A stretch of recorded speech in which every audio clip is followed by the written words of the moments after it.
We're the Oakland County Water Resources Commissioner's Office Dirt Doctors, and today we're going to be teaching you about soil. Tricked you, you thought it was dirt. I'm Dr. Alyssa. I'm Dr. Debbie.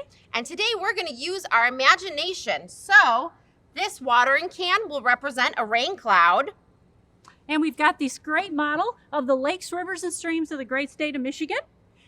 We've got a nice example of some vegetation, some soil, and a construction site, of course. So at the end of our presentation, there will be a small quiz. You'll want to pay attention to some of the key words today. I'll give you the first one. The difference between soil and dirt is that soil has nutrients. So we like nutrients because vegetation needs nutrients to grow. You can think of nutrients as plant food. What kinds of vegetation do you guys know about? The first kind we can talk about is right here, grass. But everything with roots is vegetation. So we've got, trees, bushes, flowers, plants, vegetables, you name it. If it's got roots, it's vegetation. And in our office, we love vegetation because it helps to keep the soil from eroding when it rains. So I will lift up this grass right here. You can see all that soil comes up with it because the roots are doing a few things. They're going to hold all that soil together when it rains, and they're going to absorb a lot of that rain before it starts to run off. So let's use our rain can, and we'll see how long it takes for the runoff water to enter our lakes, rivers, and streams after the roots absorb it. 1, 2, 3, 4, 5, 6, 7, 8, 9, 10. Do we have some runoff? We do. Perfect. So we'll give that a second to show us what the runoff water in the lakes, rivers, and streams looks like when it rains on vegetation. You'll notice that it took a few seconds before any runoff water started leaving the pan. That's because of those roots we talked about. It is. So they're going to absorb all that water, and then when they're totally full, they cannot absorb anymore, they're fully saturated, then we start to see the runoff water. What do you think, Doctor? So when soil or dirt erodes into a body of water, we call it sediment. And what we're looking for here are big pieces of sediment. And I don't see any. I don't see any. It looks real nice. It looks very, very good. And this is a piece of grass that was just cut out of the lawn this morning. So this is real soil and it's nice and fresh and there's no sediment in here. So next, we're going to use our rain cloud to rain on this pan that has no vegetation. Now, Dr. Debbie, can you think of a few reasons why there might not be any vegetation on soil? Well, perhaps it is what we're going to get to a construction site. Maybe we bought a nice piece of property and we've ripped all the grass off there to build our new house. Perhaps it's a farmer's field where the crops have been harvested and nothing else has been done to the soil itself. So there's quite a few reasons that this could happen. Maybe they're doing construction on the side of the road and they're putting down some new soil and we don't have any grass growing yet. Yeah. So let's make a hypothesis. Gesundheit. Oh, thank you. Do you think that the runoff water will be cleaner from the pan with vegetation or from the pan with no vegetation? I'm going to vote for this guy because that water was pretty clean, that runoff water. What do you think, Dr. Debbie? You know, I'm really not sure. I think I might vote for this side. All right. Got to vote for each one. So we're going to use our rain cloud. And we're going to count again. 1, 2, 3, 4, 5. I don't think we need to keep counting. Stop. Yeah. Look at all the erosion in the pan. Where did all of our soil go? It's an interesting fun fact. Did you know that it takes the earth 500 years to naturally replace 1 full inch of topsoil? That is an interesting You saw fact. how quickly that eroded it was that gone in soil. seconds. We can lift this guy up. Wow, look at the sediment. And it's polluting the lakes, rivers, and streams in Michigan. So what's the problem? What happens when we get sediment into our waterways, Dr. Debbie? Well, I suspect it's like you said. We have no roots. There's no vegetation. That means there's no roots to hold the soil in place. The wind, water, many things would be able to erode our soil. Yeah. And I think when we get soil into our lakes, it can disturb fish habitats, and it can also block inlets and outlets of water, bodies of water, so that there can be flooding. So lots of damage. And you had mentioned earlier farms that can carry with it fertilizer, phosphorus can lead to algae blooms, all kinds of things. So we definitely want vegetation. But like Dr. Debbie said, we can't always have vegetation. So let's take a look at our third pan and see what the soil erosion unit in our office does to help the runoff water not look like that. So we're going to take the example that we're going to build a new school. We've hired an environmentally conscientious contractor to come in, but of course they have to rip all the vegetation off our site. So we don't want all of this pollution. I don't think we mentioned that soil is the #1 polluter in the state of Michigan. And we obviously at our office do not want that to happen. So we're going to take some protective actions. We have things like a filter fence, which is here in our pan. This is a mini version. We also have mulch blankets. This one's made out of a coconut husk, and this is a recycled plastic. And both of these you may have seen on the side of the freeways are laid down to hold the grass seed in place and to prevent the erosion itself. So let me show you some examples. These are real life examples of the filter fence in place at a construction site. These are actually photos that our soil erosion group took pictures of. These are about 2 feet tall in real life. They are and they about go about 2 feet. 6 inches into the ground. And if they are not installed properly, you will see the erosion. The soil is actually able to get out from underneath the soil, or beneath the fence, I'm sorry. And we'll come out, somebody from our office will actually come out and give you a ticket if this is happening on your construction site. Okay, so we're going to proceed with our experiment here. And we're going to build a construction site. You can see we've already taken off the vegetation. We've got our mulch blanket. We've got our filter fence in place. The filter fence is designed to let the water flow through, but keep the soil on the site.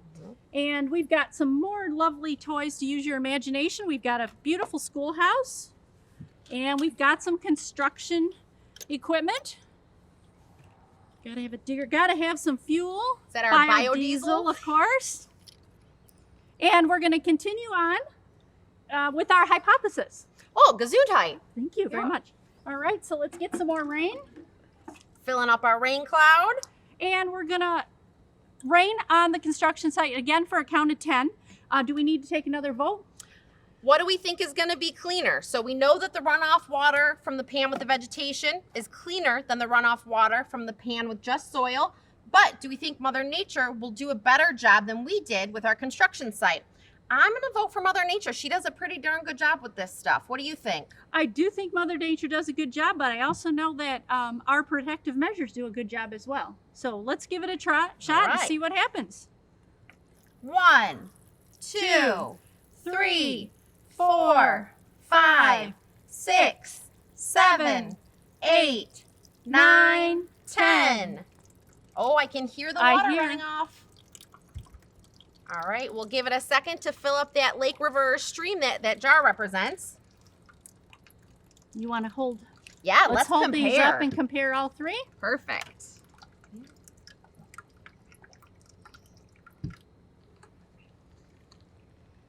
Wow. So we've got Mother Nature did a real nice job of protecting our soil. We've got a lot of sediment from our middle pan. And you'll notice that in the third pan, it looks almost as clean as the vegetation, the first. But there is some fine silt and sediment that was able to get through the filter fence and the mulch blanket. Very little. So not quite as good as Mother Nature, but definitely much better than the unprotected soil. Dr. Debbie, I always like to think, if I was a fish, which one would I want to live in? Definitely not this one. This one is just, ugh. But Mother Nature and our protective measures did a really good job. They did. So we had shown you some examples of soil erosion that had gone wrong. Here's another example. This actually is a lake that had so much soil erosion, the banks had worn down, that it actually blocked the inlet to the lake. We actually had to come in with large equipment and dig this back out. You can see all the soil that made it into the water. Kind of like this guy, right?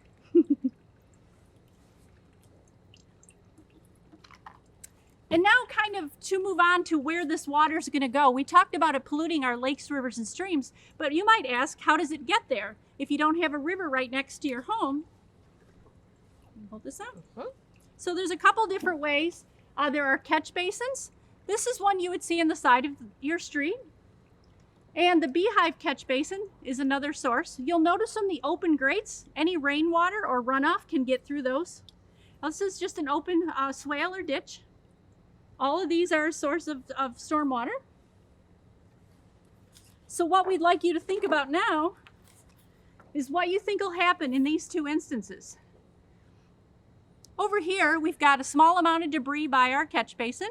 So if it were to rain, my guess would be that that debris could actually end up going through the grates and end up down, and before you know it, it's floating down the river next to you in your tube. This one here, I would suspect if it rained, would completely block. No water could get down the grate, and your road would actually flood. So these are things we can do to help keep things clean. If need be, we actually have for our office of these Vactor trucks. This long pipe is a large, very strong, powerful vacuum. We actually can come out and clean up those storm drains, those catch basins, and we actually can vacuum it out. The orange tube is high pressure water where we actually can jet water and help clean those out.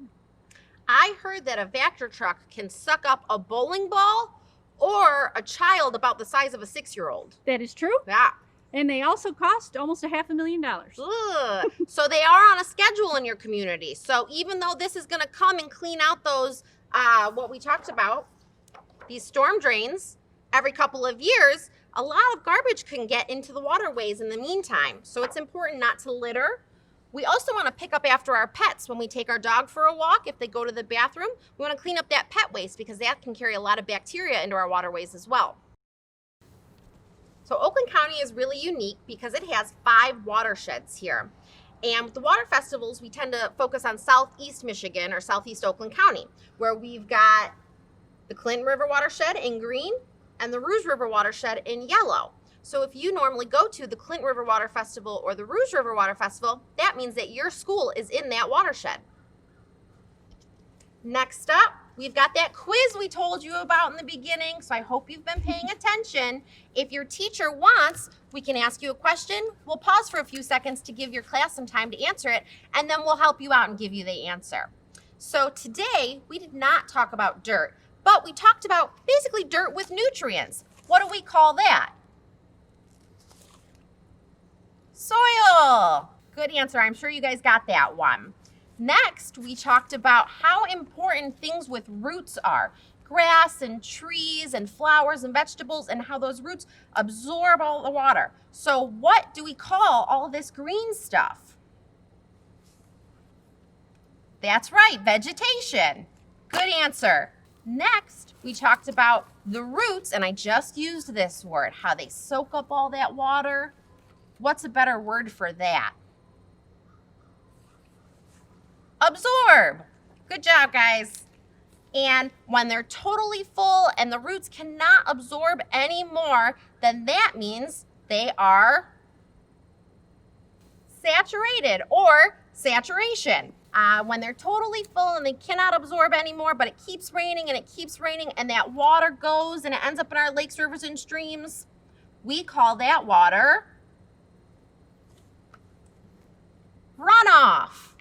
And this fence down here, part of our construction site, its job is to do what?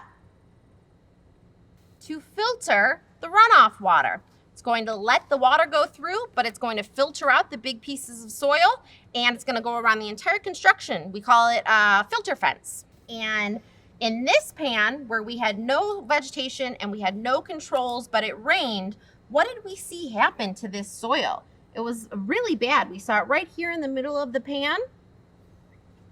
We call that erosion. So that is soil erosion. That was the main point of our presentation today, how bad soil erosion is for our lakes, rivers, and streams. And the last one, you're gonna have to get this one all on your own. It's a big one. When it rains and the runoff water ends up in the lakes, rivers, and streams, we don't call it soil anymore. We call it sediment. All right, well, thanks for joining us today, coming out to learn about soil erosion and water resources. We want to thank the Oakland County Water Resources Commissioner, Jim Nash, for letting us be here with you today.